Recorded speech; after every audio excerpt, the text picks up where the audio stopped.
Welcome to the Lock-In podcast. This is episode 24 for Tuesday, September 8th, 2020.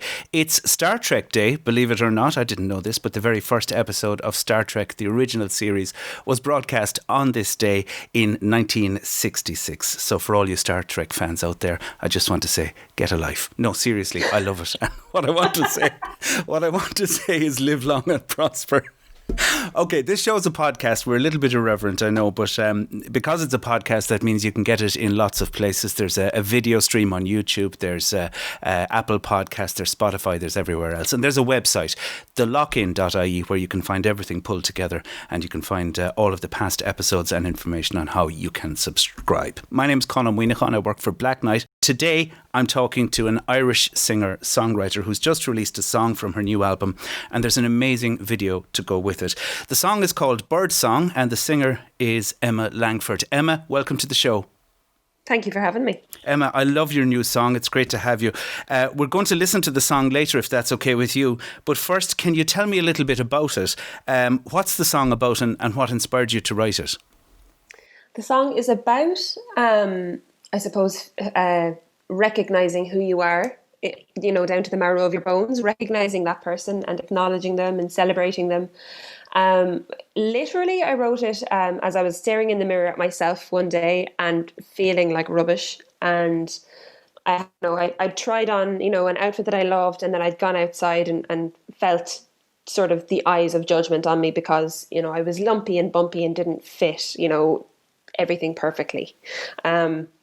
And so it's kind of about body image, it's kind of about self-confidence, but mostly it's about self-worth, and it's about recognising that who you are is more important than how you look. It was inspired by Nóirín Ní Riain originally, and I'd actually forgotten about this until the past few days when I was asked about the song. I was sitting in class with her it must have been 2013 when I was studying in the Irish World Academy in UL. And she was talking to us. We were studying Sean Nos and studying women's songs and all this kind of stuff. And she said about people that judge you, they're like vultures. They'll eat you up and they'll come back for the bones. And that line of they'll eat you up and come back for the bones had this gorgeous rhythm to me. And it spoke to me in a way that I didn't maybe fully realised at the time. So I wrote the line down in a copybook, and I went away and it kind of resonated with me. And then 2016, I had that moment of self-doubt and uncertainty and not feeling good enough. And that line came back to me again, and I started sort of playing around with it and seeing what it was that it meant to me, and started just writing this stream of consciousness, huge block of text. And the song kind of emerged from there. And I decided what I wanted to achieve with the song was this women's walking song, this old folk tradition of women sitting around a table together, and this rhythm of kind of working together. So the chorus has that sort of sense to it. And then the verse, my initial idea had been that the verse would be sung by a different voice every time, leading the charge, this other voice stepping up where someone else got tired and taking over and singing this kind of guttural, tribal sort of story of how we're not going to relent, we're not going to back down, we're going to keep pushing on and keep working. So that's where it came from. And then I brought it to my producers last year while we were working on a new album, very unsure of myself, very uncertain about whether or not we would do anything with this song because it's so different to anything I'd released before. And they loved it. And we decided together that we were going to reach out to various women who had inspired me and whose voices I loved and who were, powerful in their own right in different industries, different areas, and ask them to be part of the song as well. So the melody was very inspired by Annie Lennox. So I actually contacted her publicist at the time to ask if there was any chance of getting Annie Lennox to sing on it. And unfortunately, we never heard back from her. But we did get a tribe of six incredible women vocalists who all stepped up and recorded beautiful parts that created this really powerful choral sound. And I just love how it turned out. delighted with it. It's funny you should mention Annie Lennox now that you do. I'm thinking it would suit her so well, that particular song, and I'd love to hear her voice on it. In the meantime, that was 4 years ago you wrote it. Now it's on your latest album, and in the meantime, there's been I suppose a movement that has come to the fore, and a number of movements. One of them is the Me Too movement, which has been echoed in the Irish traditional and folk music community as MiseFosta, and as well as that, there's also been a movement for gender balance in Irish traditional music, which is the FairPlay movement. And you've decided to dedicate the song as a salute to the women of those movements here in Ireland. Yeah, it was actually a really beautiful process. It was kind of a stars aligning type thing that happened there. I wasn't sure what my last single was going to be before the album came out. And this song felt so distinctive and so... it had such a powerful message for me that even though it was so different to what I'd released before, I knew this was the one I wanted to put out to showcase this side of what I do musically. And then I was trying to figure out what to do with the music video, and I spoke to a few different people who all had beautiful ideas, and Jess Lean came to me, or Jessica Courtney Lean is her full name. She came to me with this fabulous idea that she visualized the minute she heard the song, because she's a vocalist on it as well. And so she outlined her video idea, and I was... the things, what's the word?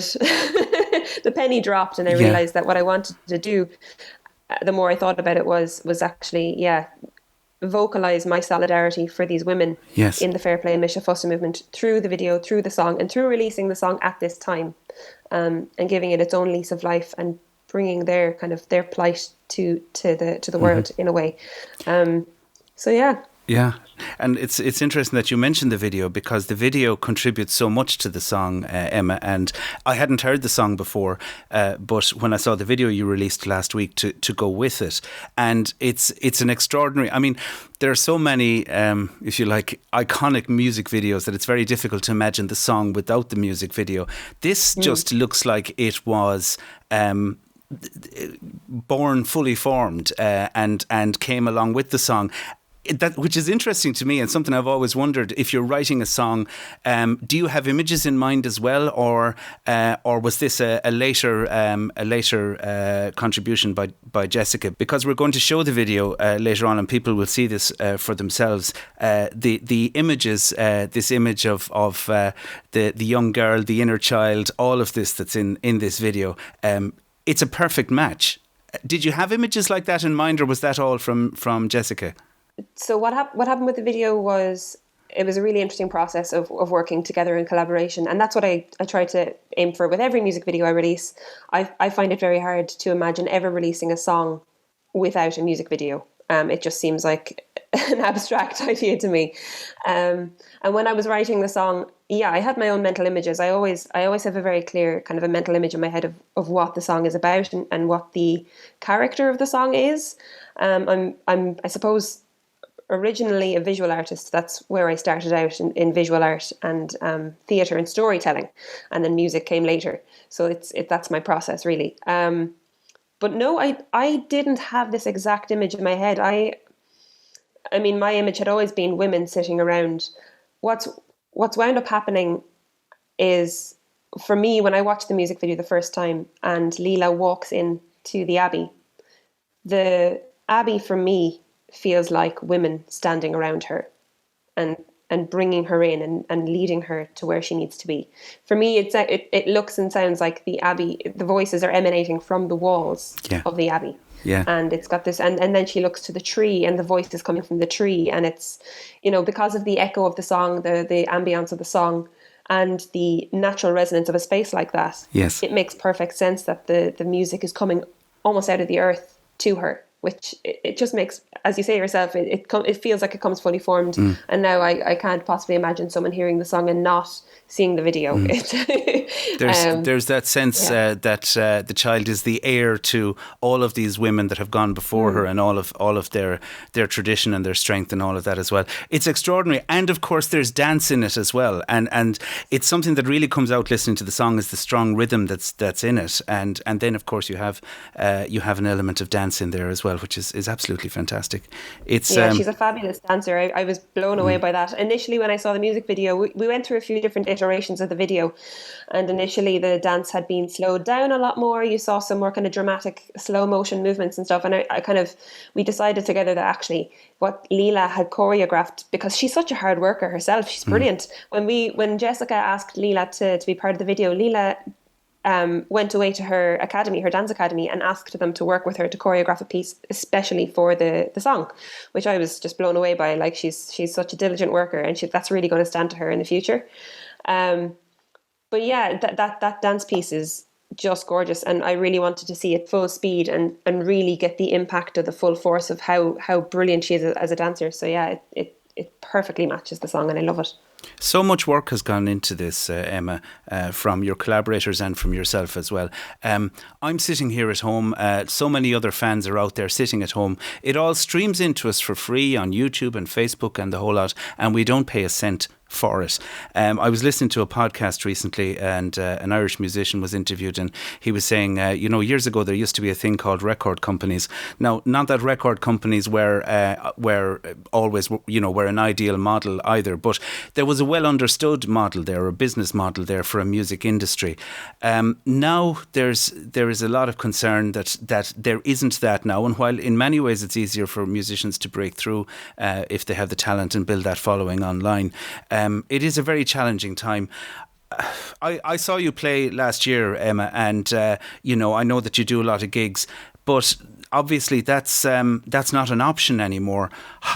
How can fans, is my question for you, how would you as a musician like fans who appreciate and want to show their appreciation for your work, how can we help you make a living? My mother will always commend me on my brazenness, my willingness to ask for help, and my ability to find what I need when I need it. So I've always innovated my way around obstacles, basically. What I've been doing in the past year and a half is I've been using Patreon to create a community around my work and around what I do, all of it. And that actually is a really gorgeous way for people to contribute to some of their favorite artists. It's a monthly pledge of, some people give $1, some crazy amazing people give $25 a month, which is mad. And people can do a yearly donation as well. And it's a way of just ensuring that I can keep doing what I'm doing. I can keep putting music videos up on YouTube without charging anyone to watch them, and I can keep doing live streams without charging anyone to access them. So that's a nice way. And outside of that, just buying CDs. I know that like streaming on Spotify, I know it's a bit of a contentious topic. I do actually really appreciate people using Spotify to access my music, just purely because it means they're listening to the music all the time. And that's really nice. And I really love that. So I'll never begrudge anyone that. But I would say, yeah, just buy the record either or digitally or physically, or join up on Patreon and do it, and also just engage. Actually, do you know what? Like, knowing that people are listening and getting people commenting and responding and sharing, it reminds you that what you're doing isn't falling on deaf ears, and you actually do have an engaged and interested audience. And like, that is enough motivation to keep doing it a lot of the time, even if you're, pulling out your empty pockets cartoon style. Some days it's if you've got an audience there and a group of people that are enjoying it, that does push you along quite a bit. Are you hopeful that you'll be able to gig again or play live? How has COVID impacted you that way, Emma? I mean, you must find yourself with more time in your hands in one way, but obviously there's less opportunity to play. Yeah, it's a weird one, I suppose, with the time that I found on my hands when I wasn't on the road and touring and gigging. It was actually really good for me, because I'm someone who doesn't necessarily like being on the road all the time. Much as I love being on stage and I love connecting with people and meeting people, my social battery depletes very quickly. So I quite enjoyed having the time, and with that extra time, I was able to find new ways to get my album out to people. I was able to find ways to create new merch, and I was using that time quite a bit. Good. And outside of that, I suppose, I mean, I was doing lots of corporate gigs, virtual live streams. A lot of my activity is online anyway, so it didn't come as too much of a shock to the system. And I'm actually getting back on stage very soon. So I'm going to be playing a gig in Castlebar on the 12th to 35 people. And then I'll be playing 2 gigs in Cork on the 26th to, I think each gig has 26 people coming to it. So, so there's that, you know, I'm getting back on stage. It's gradual. We're finding ways. I mean, I really feel like the government needed to ask the creative industries from the get-go how we were going to manage this before trying to come up with a plan themselves. Because if there's one thing that the music industry can do, it's find ways around issues. Yeah. Like, we have always done it and we always will. And we're very strategically minded. So they just needed to ask. Very good. Well, where can people find out more, Emma? You have an album out, you have a CD available to buy and all of that. Where should people go? If people want to come to emmalangfordmusic.bandcamp.com, they'll be able to buy all the records there. But the hub, I suppose, is emmalangfordmusic.com. Everything is, you know, you can find everything, social media and everything from there. So great. Yeah. And information about the gigs as well. Yes, absolutely. Fantastic. Emma, thanks for talking to us today. Thanks so much, Con. Great. That's Emma Langford, our guest on the podcast today. The lockin.ie is where you can find out more if you want to subscribe or, as I say, view some past episodes of that. We'll also include links to Emma Langford's website there as well, emmalangfordmusic.com, and to the video. In fact, we're going to feature, if you're watching the video right now and if you're listening to the audio podcast, we're going to feature it. So here's Emma Langford and her great collaborators, and this is Birdsong. Till your eyes find me, I'm strong as my bones. Till then here I stand, I am strong as my bones. Till your eyes find me, I'm strong as my bones. Till then, only then, I am strong as my bones. Then, only then, I am all self-doubt. All my will and my won't fly out of my mouth like a little white dove that you've trained so well to sing prettily along to another bird's song. Till your eyes find me, I'm strong as my bones. Till then, only then, I am strong as my bones. Till your eyes find me, I'm strong as my bones. Till then, only then, I am strong as my bones. Meanwhile, I'm tall, I am towering above. All your hate in your soul can't undo this self-love. Like a little white dove that will soar on the wind, proudly bruising my lungs with the songs I have sung. Till your eyes find me, I'm strong as my bones. Till then, only then, I am strong as my bones. Till your eyes find me, I'm strong as my bones. Till then, only then, I am strong as my bones. I'll beat my breast, cry a great fearsome cry, see a cavalry then as I fly high. And when I am done, oh, I'll swoop on down, seeking those eyes of judgment, I'll peck 'em out. Till your eyes find me, I'm strong as my bones. Till then, only then, I am strong as my bones.